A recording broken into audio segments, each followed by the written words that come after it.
91%-এরও বেশি রাজনৈতিক সহিংসতা এবং মববাজি করেছে বিএনপি এবং তার অঙ্গ সংগঠনগুলো। বিএনপির যে অপরাধনামা, এই অপরাধনামা প্রকাশ করতে 400-র বেশি পৃষ্ঠা লেগেছে। বাংলাদেশের জনগণ আপনাদের উদ্দেশ্যে লাল কার্ড দেখাবে।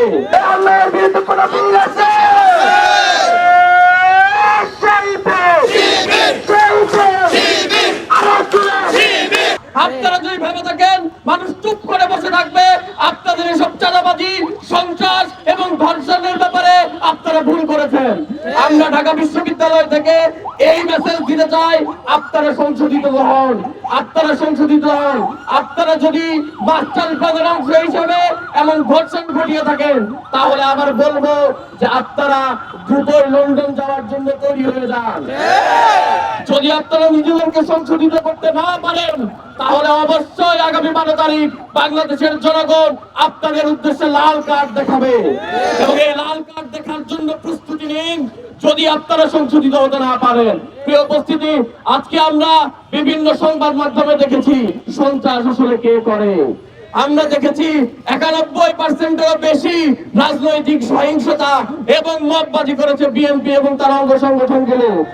সারা বাংলাদেশকে তারা সন্ত্রাস, রাজধানী, ধর্ষণ এবং চাঁদাবাজির একটি রাজ্যতে পরিণত করতে চায়। আমরা বারবার বলেছি এখান থেকে আপনারা ফিরে আসুন। আমরা দেখেছি যে বিএনপির যে অপরাধনামা, এই অপরাধনামা প্রকাশ করতে 400-র বেশি পৃষ্ঠা লেগেছে শুধুমাত্র 13 বছরে। বাংলাদেশের মানুষ আর এই ধরনের সন্ত্রাসকে অ্যাফোর্ড করতে পারে না। এই সন্ত্রাসের বিরুদ্ধে এজন্য আমাদের সংগ্রাম।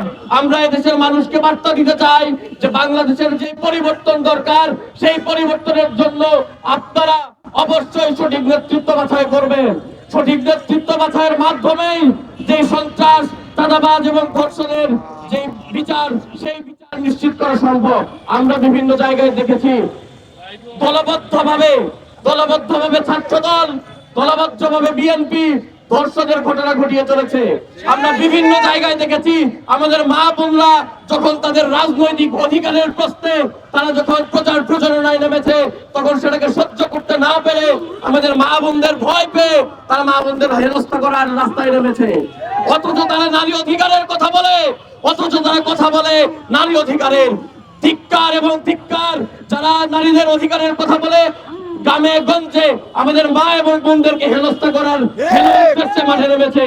আমরা স্পষ্ট করে বলতে চাই, যারা এই ধরনের হেন প্রচেষ্টায় লিপ্ত রয়েছেন তাদেরকে যেমন এদেশের মানুষ তাদের জবাব দেবে, ঠিক তেমনি আমরাও রাজপথে থেকে আমাদের সংগ্রাম জারি রাখবো ইনশাআল্লাহ।